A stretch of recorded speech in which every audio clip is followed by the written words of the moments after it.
আগবাঢ়িছো আমাৰ 5 নম্বৰ ৰাশিটোলৈ যিটো হ'ব সিংহ ৰাশি হয় কেনেকুৱা যাব গতিকে আমাৰ সিংহ ৰাশিৰ জাতক জাতিকাই তেখেতসকলৰ কিন্তু এইবাৰ কাতি মাহৰ পৰা তেখেতসকলৰ শুভ বুলি ক'ব পাৰি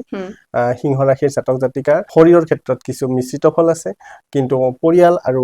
চাকৰি তেখেতসকলে যিসকলে চাকৰি সন্ধানী তেখেতসকলে জাতক জাতিকাই চাকৰি পোৱাৰ সম্পূৰ্ণভাৱে সুযোগ পাব আৰু তেখেতসকল লাভ কৰিব তাৰ উপৰিও তেখেতসকলৰ যিটো কৰাৰ যিটো মানসিকতা যিকোনো ধৰণৰ কাম কৰা যিটো মানসিকতা সেই মানসিকতাত তেখেতসকলে অগ্ৰগতি লাভ কৰিব সিংহ ৰাশি বুলি ক'লে এনে অকমান শক্তিশালী ৰাশি তেখেতসকলে বিশেষকৈ কি হয় এগ্ৰেছিভ যি কাম কৰিম বুলি ভাবে তেখেতক কৰিব ইচ্ছা কৰে বা তেখেতসকলে কৰাৰ যিটো মানে ধাউতি সেই ইচ্ছাটো সফল হোৱালৈকে তেখেতে যত্ন কৰে সেইকাৰণে সিংহ ৰাশিটো ষ্ট্ৰং ৰাশি আৰু সিংহ ৰাশিৰ জাতক জাতিকাৰ যদি জন্মকুণ্ডলীত কোনো ব্যাঘাত নাই জন্মৰ সময়খিনি তেখেতসকলৰ যদি কোনো ধৰণৰ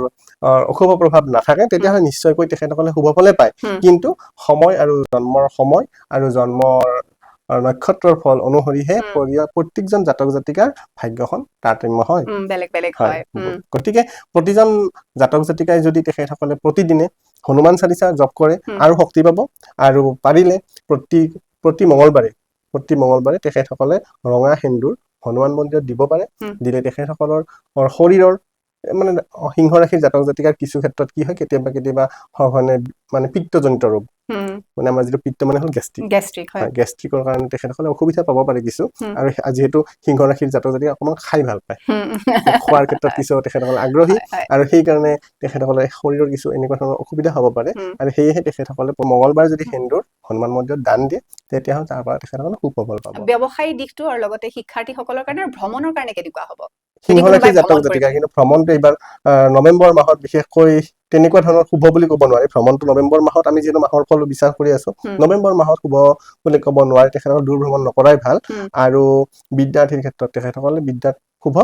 আৰু যদি ব্যৱসায়িক ক্ষেত্ৰত চাওঁ ব্যৱসায়িক ক্ষেত্ৰত তেখেতসকলে কিছু পৰিমাণে আগবাঢ়িব পাৰিব কিন্তু ভাবি চিন্তি খোজ দিলে সুফল পাব যিহেতু তেখেতসকলে মঙ্গলৰ প্ৰতিকাৰ কৰাৰ কাৰণে মই ক'লো মঙ্গলবাৰে তেখেতসকলে হনুমান চালিসা আৰু তেখেতসকলে সেন্দুৰ দান দিব পাৰিব আৰু তেখেতসকলে পাৰিলে অলপ উগ্ৰ কালাৰ